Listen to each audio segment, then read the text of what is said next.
Let's take a look at a POWKEPE sort of problem. That is a principle of work, kinetic energy, and potential energy type of problem. And I'm interested in looking at problem 3.7.142 out of Meriam, Kraige, Bolton's 8th edition book, found on page 180. It involves this spring-pulley-weight system pictured here. Before we look at this solution, it would be important that you watch the proof video that precedes this one.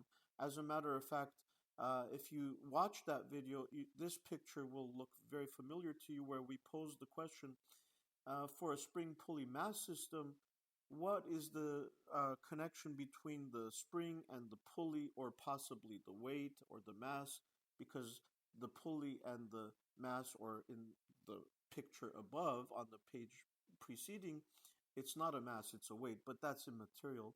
What is the connection between these elements? And we showed over there that really the spring is going at a rate twice that of the pulley, or twice that of the mass, or twice that of the weight. Okay, that was the long and the short of what we proved in the previous video. At any rate, let's look at this problem. Here you're given a spring pulley weight type of a system, an SPW system, that is being released from rest in state 1. This is state 1, where the spring is stretched in state 1 by 3 inches, and afterwards in state 2, the weight itself has dropped by half of an inch. And the question that is being asked is, what should the velocity of the weight in state 2 be? And I just wanted to say, as I mentioned a second ago, once again, that the pulley, which is this element, and the weight, which is this element, they're going together. So, one increment in the displacement of the pulley is going to be reflected in the same amount on the weight, because they're connected very simply, like as pictured. Now, the plan to get at an answer to this is very logical. It's to use the constraint relation that I just mentioned. So that's the one on the next page. It says that the spring is going twice as much as the pulley, or twice as much as the weight in this particular case. Then we are to draw sketches of the two states. That's very important so that you can see what's happening. And I've already gone ahead and done that. And then let's apply POWKEPE, which is again the principle of work, kinetic energy, and potential energy. And in its mathematical form, it looks like this. The total mechanical energy given by capital E at state 1 plus the leftover work going between the two states, state 1 to 2, that's given by cap U tilde subscript 1, 2. And by leftover work, what I mean is, if you'll recall how we developed all of this, that's after I removed the conservative force work effects, such as that of weight and spring. So anytime you have a weight or spring, as we do in this case, those are the conservative force elements doing work, possibly. And if I remove that out of the classical total work, then what I'm left over with is this work. And then the sum of the before total mechanical energy with the total leftover work has to equal the after total mechanical energy given by capital E subscript 2. Okay, now in this particular case, we recognize right away that my leftover work, this U1 to 2 tilde, is 0. And the reason is because of what I just said. We only have conservative effects present here. That is to say, I have a weight, I also have a spring, but I don't have really anything else to deal with. It's not like I have friction here, okay? So because I only have weight and spring, and because those are the conservative elements, my leftover work is 0. And I'm down from the principal level, which is this one, I'm down to the conservation level, which is this one. And locum, as you may recall, stands for the law of conservation of mechanical energy. And that what that says is that the total mechanical energy at a given state, let's say E1, is equal to that at any other state, E2, E3, etc., etc.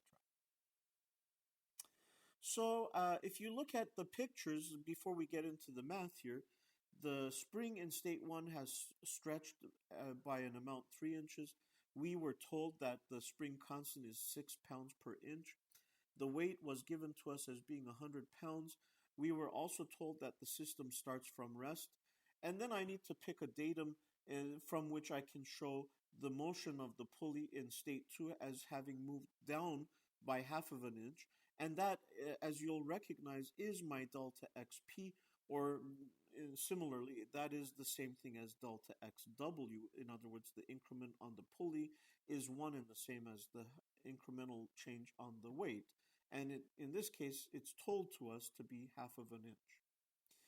Now, with that then, going back to the result that we said from the next page, and that's why I need you to watch that video, we know that the spring is going twice that of the pulley, or in this case, twice that of the weight.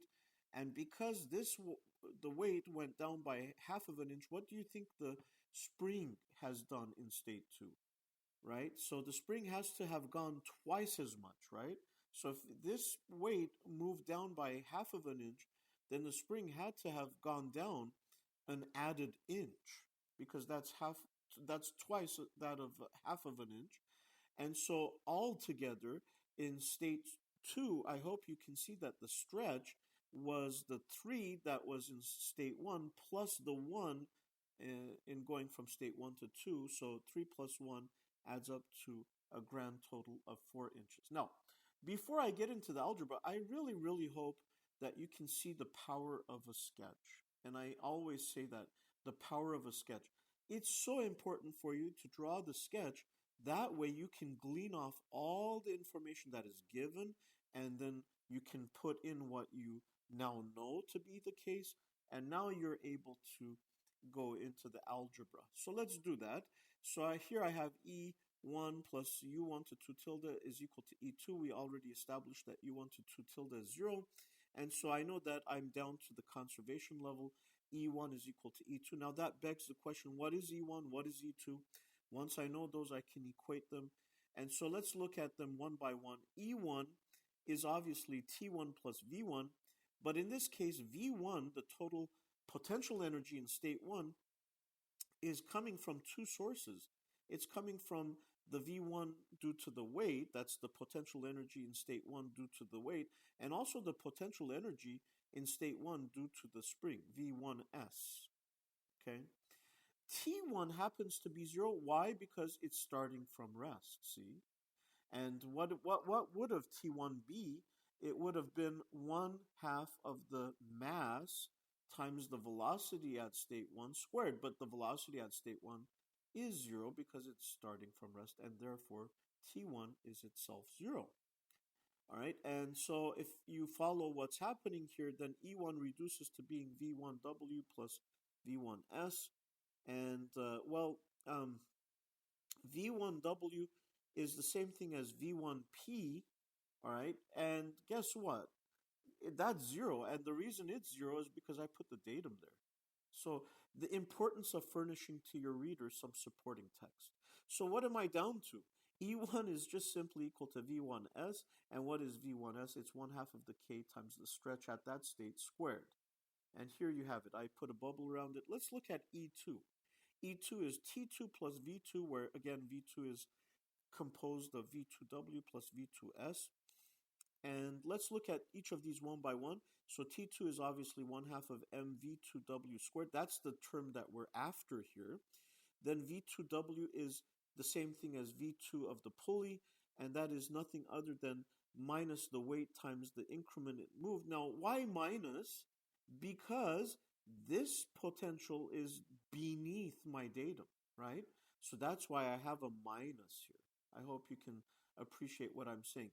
If I establish my datum here and the thing is going above my datum, that's going to be positive potential energy. But if I'm going beneath my datum, make sure that you recognize that as being a negative potential.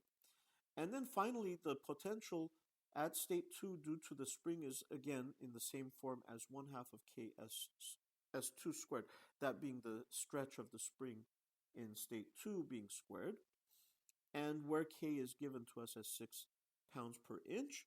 And so I can write out finally in symbolic terms my E2 value. Now I have to equate these two guys, and that's what I'm doing over here.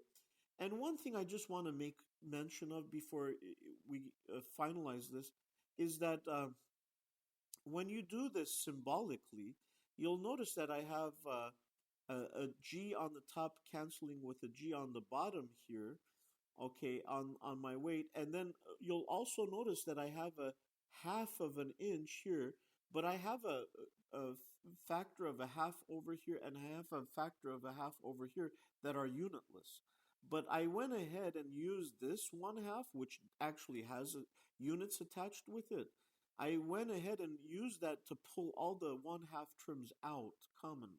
And when I do that, I just want to point out that there was, in fact, an inch unit associated with this trim over here. Okay, I don't want you to miss out on that, because the tendency then would have been to say, look, then I'm just getting a G under the radical, G having units of, for example, inches per second squared, and when I take the square root of that, I'm certainly not going to get something like inches per second.